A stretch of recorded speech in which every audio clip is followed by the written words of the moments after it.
à tous et à toutes. Je suis ravie d'être avec vous aujourd'hui pour vous parler d'un sujet qui me passionne, le parfum. J'ai toujours baigné dans la créativité artistique et beaucoup moins dans les sciences et l'informatique. Pourtant, en grandissant, je me suis découvert une forte attirance pour un monde que je n'avais pas côtoyé dans mon enfance, celui de l'innovation numérique et technologique. Après avoir été diplômée de l'ISC Paris en 2014, j'ai rejoint une entreprise à New York, Crafting Beauty. C'est une agence de composition de parfums et qui dispose aussi d'un site e-commerce de parfums de niche. Je faisais alors mes premiers pas dans le parfum et le web. À New York, j'ai commencé à m'intéresser de près au monde des startups.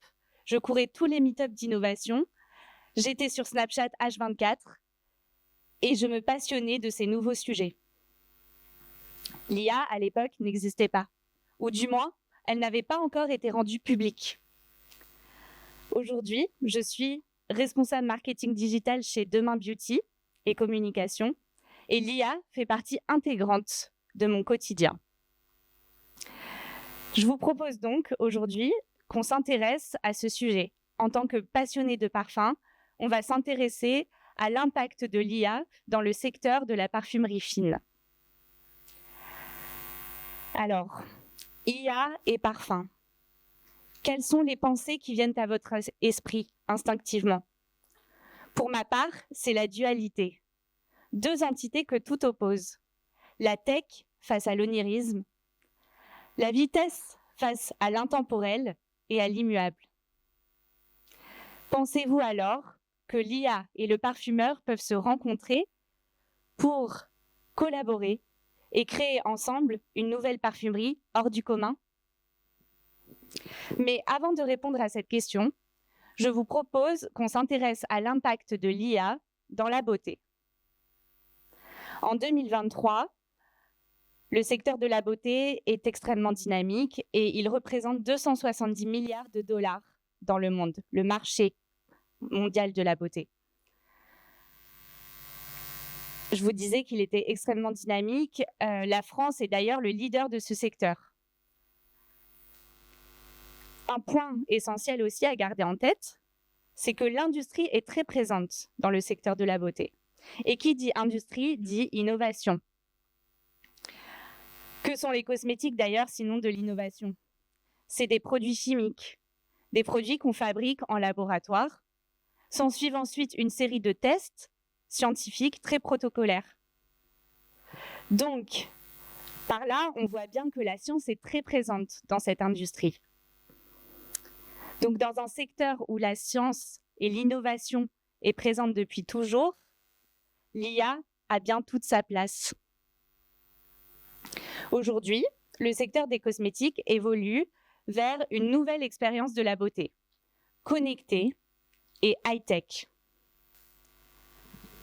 Alors d'abord avec l'arrivée des réseaux sociaux dès 2004, avec Facebook, puis 2010 avec Instagram. Ensuite, avec la mise au point d'appareils connectés. Par exemple, des masques LED. On en entend beaucoup parler en ce moment. Vous avez Lucibel, il y a aussi MyBlend qui est très fort là-dessus. Puis, enfin, avec l'émergence du Web 3 et la réalité virtuelle. En fait, ces nouvelles technologies au sens large sont en train de façonner un nouveau champ des possibles pour les marques et les industriels. Comment les marques réagissent? Alors, dans les grands groupes, bien sûr, ils se positionnent sur ces nouveaux marchés. On a par exemple le rouge sur mesure de Yves Saint Laurent, le teint particulier de Lancôme. Ce sont des produits que vous allez pouvoir fabriquer avec une application, une IA, pour répondre à votre besoin de personnalisation. On a aussi, par exemple, des applications d'essayage virtuel.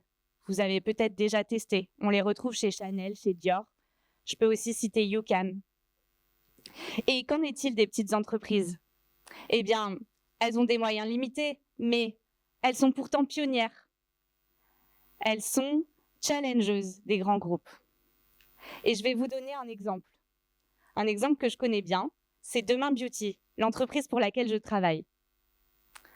Demain Beauty a 4 ans et demi, c'est une entreprise qui est en pleine croissance. Nos ressources sont limitées, ressources humaines, ressources financières. Alors on se doit d'être extrêmement agile, efficace, rapide. Et pour cela, je fais appel à l'IA dans mon quotidien, tous les jours. Elle m'aide, elle m'assiste, c'est vraiment une alliée. En fait, je l'utilise par exemple pour rédiger des articles SEO ou pour créer des visuels. J'ai pas toujours des graphistes avec moi pour me faire mes visuels. Et une deuxième manière dont l'IA se positionne chez Demain Beauty, ça va être dans l'expérience de marque, dans l'expérience client. Je vous disais que Demain Beauty est tournée vers l'avenir. C'est une marque qui a des convictions fortes. À l'avènement du Web3 et de la réalité virtuelle, on a décelé une réelle opportunité, celle de pouvoir proposer à nos clients une expérience inédite et ludique. Et en fait, on a une conviction, c'est que l'expérience d'achat de demain se fera dans la réalité virtuelle. Qu'est-ce que ça évoque chez vous? Vous pensez que je délire un peu? Alors, j'ai envie de vous dire, 2000, le boom du e-commerce. Le secteur de la beauté, on n'y croyait pas. Vendre des parfums sur Internet? Que nenni? Impossible. Une ineptie. Ouais. Et pourtant, aujourd'hui, qu'est-ce qu'on remarque? Une croissance continue. Les parfums, le maquillage, le soin se vendent très très bien sur Internet. Ça devient notre quotidien. On achète plus sur Internet que dans les commerces aujourd'hui. Chez Demain Beauty, on a donc décidé de créer notre Metaverse Store, une réalité virtuelle dans laquelle le client s'immerge grâce à un casque VR.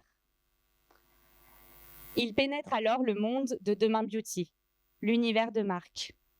Un grand ciel bleu sans nuages, un soleil qui réchauffe le cœur, des arbres verdoyants et, bien sûr, des soins et des compléments alimentaires naturels, bio, efficaces, demain. Alors, l'IA, quand elle pointe le bout du nez, est-ce que ça fait de nous des personnes moins créatives? Il semblerait bien que non, au contraire. L'IA nous permet d'explorer de nouvelles créativités. Elle nous permet de réinventer notre monde et même des nouveaux modes de consommation. Maintenant, qu'en est-il de l'IA appliquée au parfum? Alors, dans un premier temps, on peut s'intéresser au développement produit. Il faut savoir que le développement d'un parfum est un processus très long. Il peut durer de 2 ans à 3 ans en moyenne, selon les maisons, selon les projets. Il mobilise aussi de nombreuses ressources. Ressources humaines, ressources de matière. Saviez-vous d'ailleurs que pour développer un parfum, ça nécessite des dizaines de tests scientifiques, des centaines de kilos de verre, de plastique, pour les essais industriels, les essais de remplissage, la production, et puis près d'une 50aine de personnes mobilisées autour d'un seul et même projet. Et si maintenant je vous disais qu'avec l'IA, nous pourrions créer un parfum, voire même toute une collection de parfums en moins d'1 an, comment réagiriez-vous? Une deuxième notion à prendre en compte, le time to market. Quand j'ai rejoint Sisley, quelques mois après, ils m'ont dit « Pauline, tu vas t'occuper du time to market ». Donc on m'a assigné ce projet et mon but, c'était de réduire le time to market. Qu'est-ce que c'est exactement? Le time to market, c'est le terme qu'on utilise pour désigner le temps de développement d'un produit. C'est le temps passé entre le brief au parfumeur et la mise à disposition des produits finis dans l'entrepôt de la marque.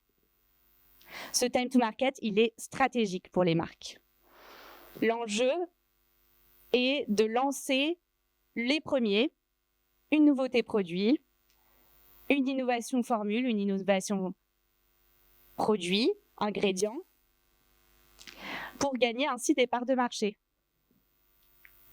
Alors l'IA, je vous le dis, aujourd'hui, elle a un impact sur ce time to market. L'IA, elle va nous permettre de gagner en productivité, elle va réduire le time to market, par exemple en élaborant les fiches de spécification ou les plannings de production. Mais pour en revenir à notre sujet, l'IA peut-elle avoir un rôle dans la créativité que demande la conception d'un parfum? Pour répondre à cette question, je me suis rapprochée de la société Symrise. Symrise, c'est un des premiers producteurs mondiaux de parfums et d'arômes. Symrise a 150 ans cette année et pourtant, ils sont extrêmement innovants. En 2017, ils se sont rapprochés d'IBM pour créer Filira, une IA dédiée à la création de parfums. Alors, j'ai voulu comprendre ce que c'est que Filira. Comment cette IA peut-elle agir dans la créativité des parfums?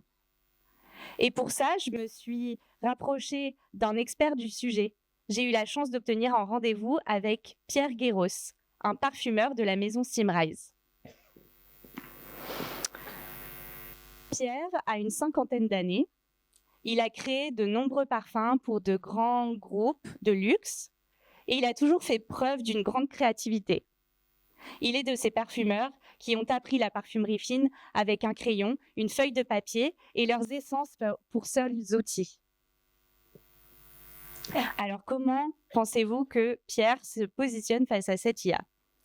Eh bien, figurez-vous que Pierre Guéros est extrêmement positif envers Filira. Il s'est positionné comme un ambassadeur de cette IA. Et il m'a expliqué le fonctionnement de Filira et ses 3 fonctions principales. Première fonction, créer des parfums durables et recyclables. Aujourd'hui, avec la crise climatique que nous traversons, c'est un enjeu de toute taille. C'est un enjeu extrêmement important pour les marques, pour les clients. Le but est donc de créer des parfums plus durables, plus responsables, qui vont respecter notre environnement. Comment cela? Le parfumeur compose sa formule, il la présente à Filira, donc il l'intègre dans le système, et Filira va à son tour faire une deuxième proposition, une nouvelle proposition de la formule, mais en utilisant des matières premières et des ingrédients durables. Elle va pouvoir ainsi créer un jus, un parfum biodégradable et recyclable. Donc ça va être des ingrédients qui sont issus d'agriculture éthique, d'agriculture raisonnée. Donc c'est la première fonction. La deuxième fonction, c'est au niveau de la productivité. On en a parlé un petit peu plus tôt. Filira, c'est finalement une encyclopédie extrêmement complète de toute la parfumerie fine, en tout cas de tout le savoir de Symrise. C'est un dictionnaire de matières premières, dictionnaire d'ingrédients, de formules, mais aussi de réglementation. Le but avec cette deuxième fonction est de simplifier la vie du parfumeur, élucider, éliminer toutes les tâches contraignantes, techniques, qui prennent énormément de temps, qui sont très chronophages, pour que, finalement, le parfumeur puisse se concentrer sur son cœur de métier, la composition et donc la créativité. Alors, on y vient. La troisième fonction de Filira, le booster de créativité. C'est en ces termes que Pierre Guéros me l'a présenté. Un booster de créativité pour la maison Symrise, pour les parfumeurs. Et Symrise le dit d'ailleurs sur son site internet. Ils disent « Nous avons choisi de nous concentrer sur l'augmentation de la créativité de nos parfumeurs. » Mais alors, ces parfumeurs, ils sont hyper créatifs, non? Pourquoi avoir besoin d'une IA pour augmenter leur créativité? Ce qu'il faut savoir, c'est que chaque parfumeur crée en fonction de son propre univers créatif. Pierre Guéros, par exemple, il va créer avec ses connaissances personnelles, avec sa culture personnelle, familiale, son environnement. Et de cette manière, ses créations vont être quelque peu orientées, voire même biaisées. Premier point. Deuxième point, il crée avec une palette olfactive qui lui est propre, qu'il connaît, qu'il maîtrise, des ingrédients qui lui sont familiers, qu'il a apprivoisés. Mais alors, de cette manière, il délaisse une multitude d'autres ingrédients qu'il aurait pu travailler, qu'il aurait pu exploiter. C'est dommage. Finalement, l'IA va entrer en jeu à ce moment-là. Elle va proposer aux parfumeurs de nouvelles pistes créatives. Par exemple, de nouvelles idées d'association. Une rose avec un bois de santal, un iris avec un gingembre, pourquoi pas? De cette manière, on comprend bien que l'IA se positionne comme une véritable source d'inspiration pour le parfumeur et est un élément extrêmement positif pour sa créativité. En définitive, il semblerait bien que l'IA, un outil extrêmement rapide, efficace, synthétique, objectif, et le parfumeur, un être humain doté de subjectivité, d'émotion, de sens physique et de conscience, puissent se rencontrer, collaborer et créer ensemble une nouvelle parfumerie hors du commun en repoussant les limites de la créativité.